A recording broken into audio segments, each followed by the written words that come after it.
आज मला तुम्हाला मनापासून थँक्यू म्हणायचं आहे. आता तुम्हाला विचार पडला असेल की कशासाठी? कारण आज माझ्या व्लॉगला जे व्ह्यूज येत आहेत ना, जास्त नाही पण थोडेफार व्ह्यूज तर यायला लागले आहेत.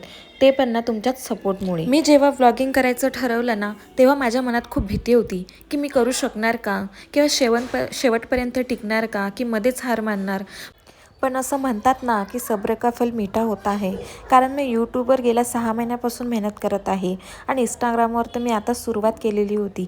पण सुरुवातीमध्येच मला तुमचं एवढं प्रेम मिळत आहे, एवढा सपोर्ट मिळत आहे ना, हे बघून मला खूप चांगलं वाटत आहे आणि मोटिवेशन भेटत आहे की यापुढे ना मी आणखी मेहनत करेन, आणखी चांगले व्हिडिओ बनवणार आणि खूप काही विचार केलेला आहे मी आणि ते फक्त ना तुमच्या सपोर्टमुळेच शक्य होणार आहे.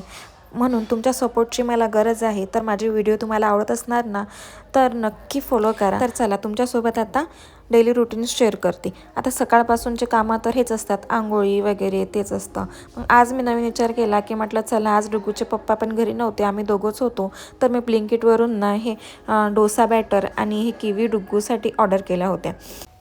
आणि डुग्गूला तर किवी तर भरपूर आवडली, तर आम्ही ते पूर्ण आटपून घेतलं आणि संध्याकाळी डुग्गूचे पप्पा आल्यानंतर त्यांना पण मी गरमागरम डोसा तयार करून दिला. कारण त्यांना तर जास्त आवडत नाही, पण त्यांना म्हटलं खाऊन तर बघा छान आहे. तर हे करून दिलं आणि डोसे वगैरे छान होतात त्या ब्लिंकिटवरून जे मी रेडीमेड बॅटर ऑर्डर केलं होतं ना त्याचे. तर भेटूनच व्लॉगमध्ये, तोपर्यंत बाय.